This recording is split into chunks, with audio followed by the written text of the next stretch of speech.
सहनाववतु सहनौ भुनक्तु सह वीर्यं करवावहै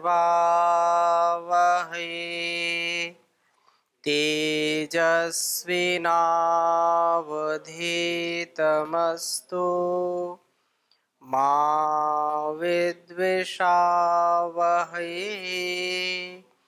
ओम शांति शांति शांति। वैदिक जीवन पद्धति की इस कक्षा में आप सबका हार्दिक स्वागत है, अभिनंदन है। ईश्वर स्तुति प्रार्थना उपासना के तृतीय मंत्र का हम स्वाध्याय कर रहे हैं, जिसमें उस परम पिता परमेश्वर का जो गुणगान गाया जा रहा है और जिसमें ये विशेष बात कही है कि जो परमात्मा आत्मदा है, आत्मा का देने वाला है। हमने पिछली कक्षाओं में भी निवेदन किया था कि आत्मा कोई देने की वस्तु नहीं है। आत्मा परमात्मा और प्रकृति अनादि है, अनंत है। वह स्वभाव से शुद्ध बुद्ध है, आत्मा परमात्मा। तो यहाँ पर महर्षि देव दयानंद जी ने लिखा कि आत्मा का मतलब है जो ज्ञान देने हारा है। आत्मा का तात्पर्य इससे भी हमने दूसरी संगति भी लगाई थी कि वह परमात्मा अनेक योनियों में आत्मा का आधान करने वाला, अनेक जो योनियां हैं, पशु पक्षी हैं, मनुष्य हैं, उसके गुणकर्म स्वभाव के अनुसार वो आत्मा को प्रविष्ट कराने वाला है। आत्मा को उसके द्वारा जब कोई पिछला जन्म हो उसके अनुसार उसको शरीर देने वाला है। और वो बलदा है क्योंकि वह बल का देने वाला है। बल देने वाला मतलब हर प्रकार का बल वही देता है। हमारे अंदर यदि बल है, आत्म बल है और शरीर बल है, तो जन बल अपने आप हो जाएगा, धन बल आ जाएगा।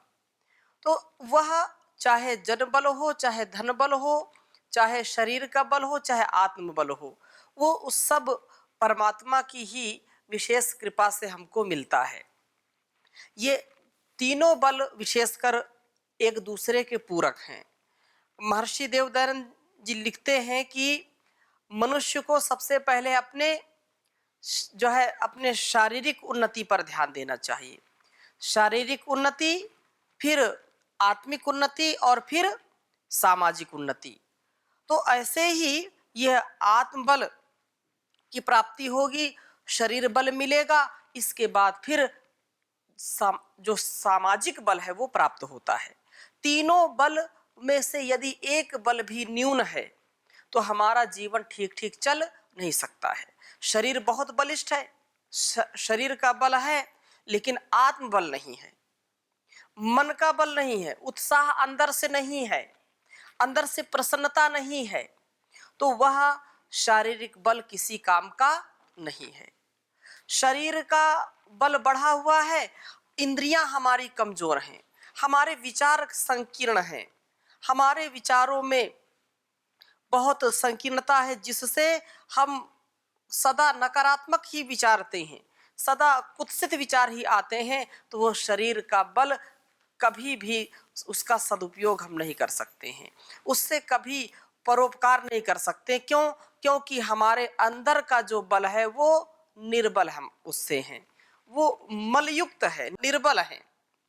निर्मल होकर के व्यक्ति शरीर का सदुपयोग करता है, शुचिता से, निर्मलता से अपने जीवन को जीने का पुरुषार्थ करता है। इसलिए शरीर का बल होने पर आत्मबल भी परम आवश्यक है, आत्म उत्साह भी परम आवश्यक है। छोटी सी चींटी बड़े से बड़े हाथी को मार गिराती है। तो शरीर की स्थूलता पर हमको विश्वास नहीं करना चाहिए कि करना चाहिए, नहीं करना चाहिए। बहुत ऐसे उदाहरण आप ले सकते हैं कि शरीर से तो बहुत बड़े हैं, लेकिन उनको एक छोटी सी वस्तु, छोटी सी चीज से उनको हारना पड़ता है। तो शरीर की स्थूलता से तात्पर्य नहीं, आंतरिक उन्नति, आंतरिक आत्मबल भी हमारे लिए परम आवश्यक है। दूसरी बात, आत्मबल तो है, वह बल हमारे अंदर, अंदर का बल खूब है, लेकिन शारीरिक बल नहीं है।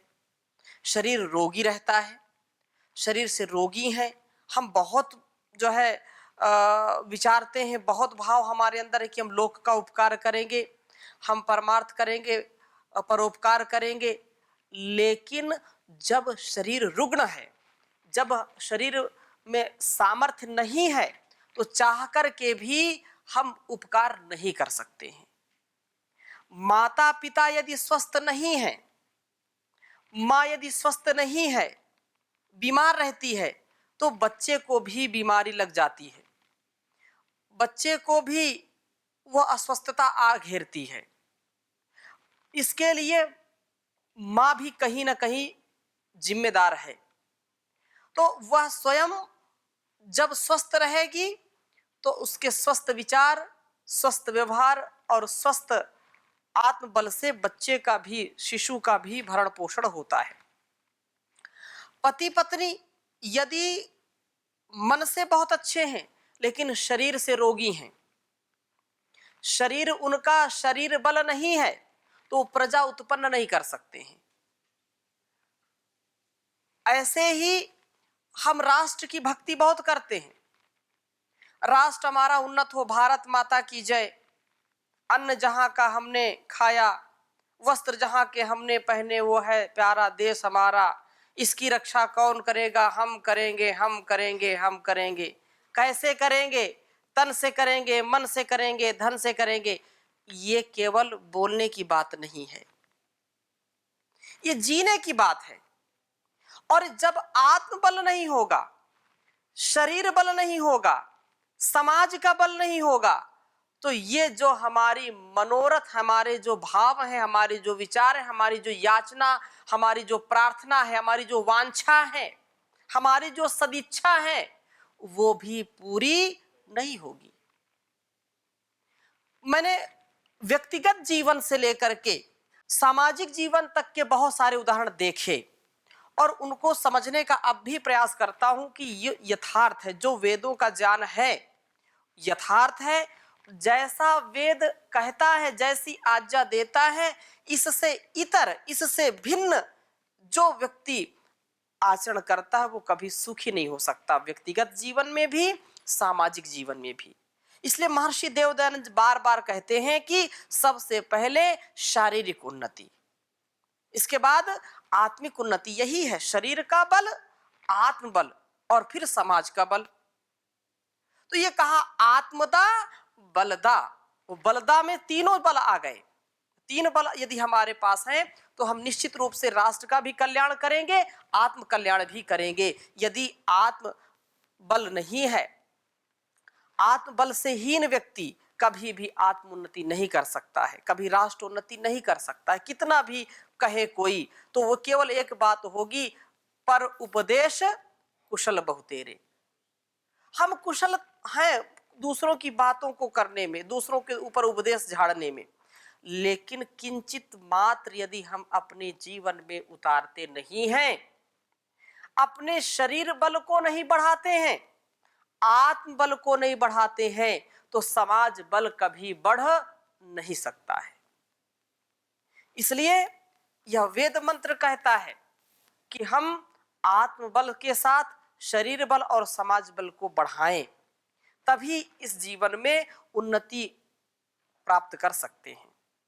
सीमा में लगा जवान, सुरक्षा में उसके जो लगा है, और खेतों में लगा हुआ किसान, यदि शारीरिक बल से ओतप्रोत नहीं है, शरीर बल में कमजोर है, तो सीमा में कभी भी सीमा की कोई सुरक्षा नहीं कर सकता है। राष्ट्रद्रोही ताकतें राष्ट्र को तोड़ फोड़ करने में कोई कसर नहीं छोड़ेगी। यदि किसान शरीर बल से हीन है, तो अन्न उत्पन्न नहीं होगा, और अन्न उत्पन्न नहीं होगा तो यहां पर बड़ा हाहाकार मच जाएगा। इसलिए अपने कर्तव्यों को करने के लिए, चाहे जवान हो, चाहे किसान हो, चाहे कोई इंसान हो, उसको ये बल आवश्यक है। और वो सारे बलों का दाता कौन है? वो परमपिता परमेश्वर है। इसलिए यहां कहा यह आत्मदा बलदा, शारीरिक व आत्मिक बल पर ही सामाजिक बल निर्भर करता है। यदि सामाजिक बल भी यथेष्ट है तो समाज और राष्ट्र बलिष्ठ बने रहेंगे, शत्रुओं का सामूहिक साहस के साथ सामना कर पाएंगे, अपनी आजादी को अक्षुण्ण बनाए रखेंगे, और यदि आजाद नहीं है तो आजादी हासिल कर पाएंगे। अंदर की आजादी भी और बाहर की आजादी भी। ये आजादी वो आजादी नहीं, हमको चाहिए आजादी ये वाली नहीं, अर्थात जो हम स्वतंत्रता से अपने जीवन को व्यतीत करना चाहते हैं, हम किसी का आक्षेप अपने जीवन में नहीं स्वीकार करते हैं, तो हमारा जीवन कैसे उन्नत बनेगा? ये बल की प्राप्ति से। तो जो बलहीन है वो आत्मा की उन्नति कभी नहीं कर सकता। इसके बाद ये कहा कि या आत्मदा बलदा यस्य विश्व उपासते। अब इस पर थोड़ा सा किंचित ध्यान दीजिए, बहुत सुंदर बात है। यस्य विश्व उपासते, अगली ये बात कही मंत्र में परमपिता परमेश्वर के द्वारा ये बात हमको कही जा रही है कि हम उस परमात्मा की प्रार्थना उपासना करें जो आत्मदा है, बलदा है, और केवल हमारे लिए नहीं है। यस्य विश्व उपासते, जिसकी उपासना बड़े बड़े विद्वान लोग भी करते हैं। जिस परम पिता परमेश्वर की प्रार्थना उपासना समस्त विद्वान, ज्ञानी, ध्यानी, मनीषी, धीर, गंभीर, पांडित्य को धारण करने वाले लोग भी जिसकी उपासना करते हैं, तो हमको भी उसकी उपासना करनी चाहिए। ये केवल मेरे लिए नहीं है, संसार में आप देखिए, लोक में आप देखिए कि जो लोग हमसे बढ़े हैं ज्ञान में, हमसे बड़े हैं आयु में, तो जो वो करेंगे वही हम करते हैं। महाजनो येन गता सपंथा ऋषिणाम चरितम सत्यम। जो हमारे पूर्वज सद्जान, सद्विवेक, सदकर्म, सद्धर्म युक्त जीवन जिन्होंने व्यतीत किया, पूर्ण वैज्ञानिक, पूर्ण प्रामाणिक जीवन जिन्होंने जिया है, तो हमको भी उन्हीं के पथ पर चलना चाहिए, उनके द्वारा बताए गए मार्ग का अनुसरण करना चाहिए, ना कि हमको नए नए एक्सपेरिमेंट करने चाहिए। एक्सपेरिमेंट जहां जिस क्षेत्र में करने उसमें करना ही है, लेकिन जहां आध्यात्म है, जहां हमसे ज्यादा जो बड़े लोग हैं उन्होंने जो कहा है उसको हमको आत्मसात करना चाहिए। यही उचित है, यही सर्वोपरि ज्ञान है। तो जो ज्ञानी ध्यानी मनीषी जन सदा से करते आ रहे हैं, उन्हीं का हम भी गुणगान करें, उनका ध्यान करें। गीता में इसी बात को बहुत ही सुंदर ढंग से कहा कि यस्य विश्व उपासते, जब मनुष्य अपने से अधिक योग्य व्यक्ति को कुछ करते हुए देखता है तभी उस कार्य में प्रवृत्ति उसकी होती है। और भगवान श्री कृष्ण भी यही समझा रहे हैं कि यद यद आचरित श्रेष्ठ तत्तद देवेतरो जनः स यत् प्रमाणम कुरुते लोकास्तदनु वर्तते। बहुत सुंदर बात कही भगवान ने अर्जुन के लिए कि हे अर्जुन सुनो, संसार में वो लोग जो अपने आप को या संसार जिनको बुद्धिमान समझता है, जो श्रेष्ठ जन हैं, ज्येष्ठ जन हैं, वो यदि एक शब्द भी अच्छा बोलते हैं तो उसका भी प्रभाव पड़ता है, और एक शब्द नकारात्मक बोल दे तो उसका भी प्रभाव पड़ता है। उसका ज्यादा लोग उदाहरण देते हैं कि उन्होंने, जैसे माननीय प्रधानमंत्री महोदय कुछ ऐसा शब्द बोल दें तो वो जल्दी वायरल होगा, और हम कितना भी बोलते रहें क्योंकि हमारा उतना प्रभाव नहीं है। परम पूज्य स्वामी जी महाराज कोई शब्द बोल दें तुरंत वायरल होगा, लेकिन हमारे बोलने से वो वायरल नहीं होगा। क्योंकि हमारा उतना सामर्थ्य नहीं है। जितना जिसका सामर्थ्य होता है, जितना जिसका प्रभाव होता है, जितना जिसकी विद्वता, धीर, गंभीरता, पांडित्य जिसका प्रसिद्ध होता है, वही लोगों के लिए अनुकरणीय होता है, अनुसरणीय होता है। इसलिए कहा कि श्रेष्ठ पुरुष जो करता है, साधारण जन उसका अनुकरण करते हैं। श्रेष्ठ पुरुष जिस बात को ठीक समझता है, अन्य भी वैसा ही मानने लगते हैं। इस प्रकार से प्रवृत्ति कराने के लिए मंत्र में एक बात कही है कि जिस प्रभु की सब उपासना करते हैं, अर्थात हमसे ज्यादा भी तो बुद्धिमान हुए। हमको कभी भी अहंकार नहीं पालना चाहिए। यद्यपि लोक की ये बड़ी जो है बीमारी लगी है, ये बहुत बड़ा अभिशाप है या बहुत बड़ी कमी है क्या, कि सब समझते हैं कि हमसे ज्यादा बुद्धिमान कोई नहीं है। वो सब समझते हैं कि नहीं, मैं जो विचार करता हूँ, मैं जो बोलता हूँ, जो मैं सोचता हूँ, जो मैं परामर्श देता हूँ, और कोई दे नहीं सकता है। मैं जैसा उपदेश सुनाता हूँ, जैसा उपदेश सुनता हूँ, वैसा कोई कर नहीं सकता है। ये यथार्थ नहीं है, क्योंकि जो कुछ भी मेरे अंदर सामर्थ्य है वो मेरा नहीं है, वो किसी का दिया हुआ है। किसी ने मुझको दिया है, किसी से मैंने पाया है, और इस पाए हुए को मैं अपनी जागीर न समझूं, अपनी धरोहर न समझूं। प्रभु की भक्ति कोई ऐसा नया कार्य नहीं है कि आज तू करने चला जा, या जो है किसी दूसरे के लिए बोल दिया, वो बिल्कुल सफल व्यक्ति नहीं होगा। अतः श्रेष्ठों का आचरण देख करके तू भी उस प्रभु की उपासना में रत हो जा।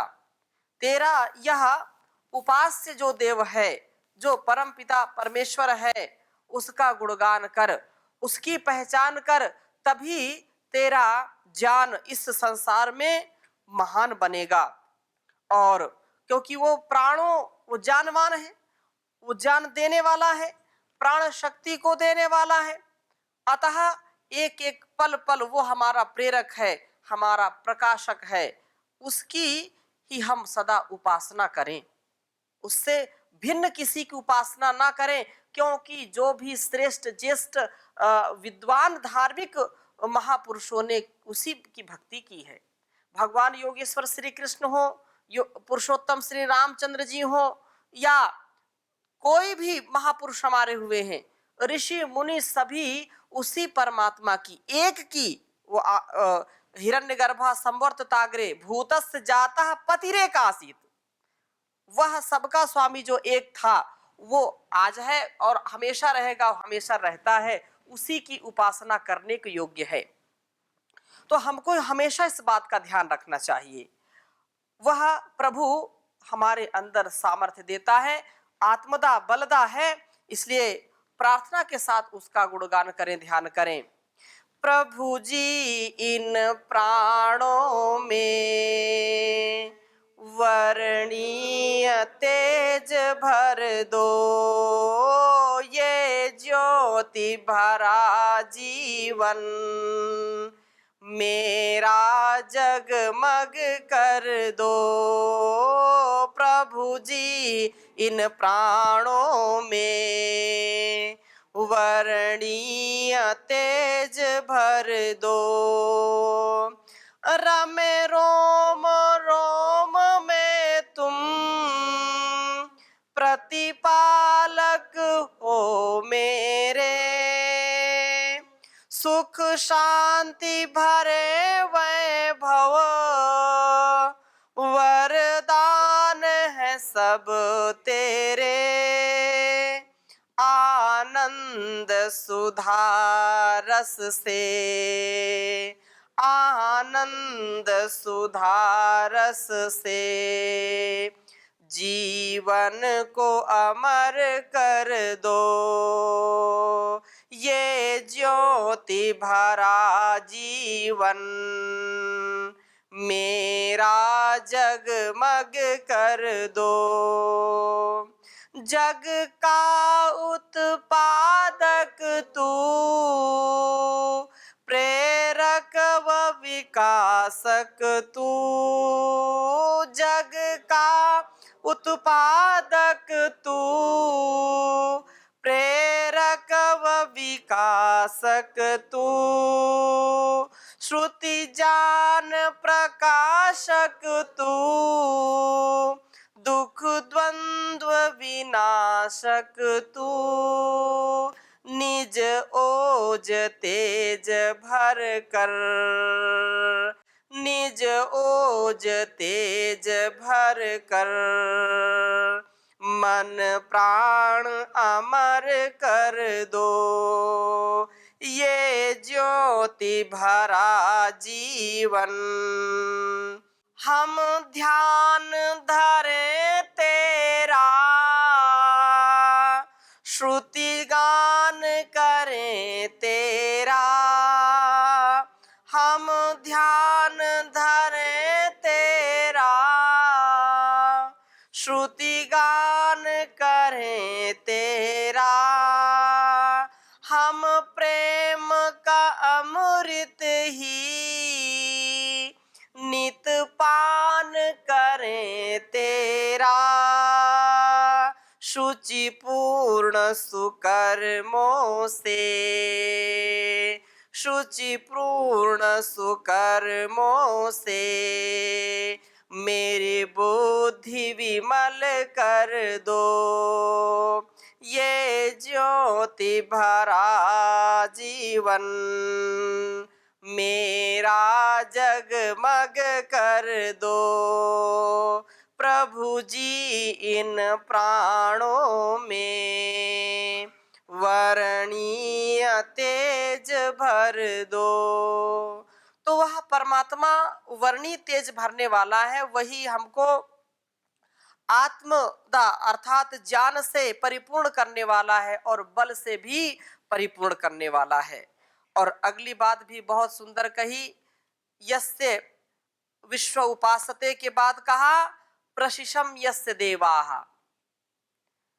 एक एक शब्द हमारे जीवन में बहुत महत्व रखता है। एक एक शब्द को यदि हम अपना लें तो जीवन की सारे दुर्गुण दुर्व्यसन दुरित कट जाएंगे।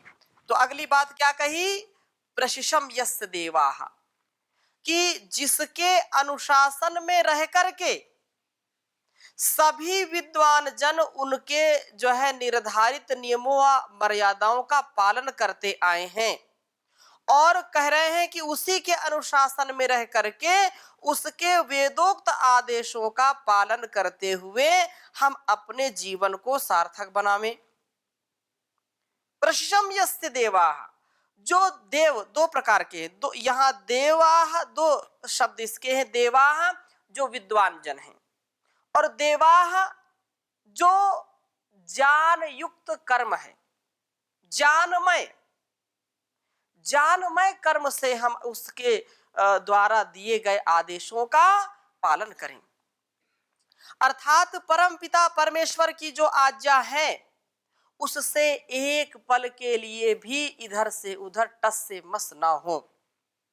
इसलिए ये कहा कि प्रशम यस्य, क्योंकि उस प्रभु के शासन और शिक्षा को जो भी मानना अत्यंत आवश्यक है। जो केवल भक्ति करता है तो प्रभु के बताए अनुसार आचरण नहीं करता है या उसकी शिक्षा को नहीं मानता है, उसकी प्रार्थना कभी भी सफल नहीं हो सकती है। प्रभु की समस्त शिक्षाएं वेद में हैं, इसलिए कहा है कि वेद का पढ़ना पढ़ाना सुनना सुनाना सभी आर्यों का, सभी श्रेष्ठ जनों का परम कर्तव्य है। क्यों? क्योंकि जैसा हम पढ़ेंगे, जैसा सुनेंगे सुनाएंगे, उसके अनुसार ही अपने सारे कर्मों को करें, तद भिन्न कर्मों को ना करें।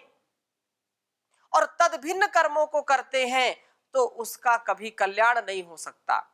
यस्य नास्ति स्वयं प्रज्ञा शास्त्रम तस्य करोति किम, जिसकी स्वयं की प्रज्ञा नहीं है वो कितने भी वेदों का जो है अध्ययन अध्यापन कर ले, कितने ही ऋचाओं का बोध उसको हो जाए, लेकिन जैसा संकेत ऋचाओं में है वैसा आचरण नहीं करता है तो उसको कभी भी फल की प्राप्ति नहीं होगी।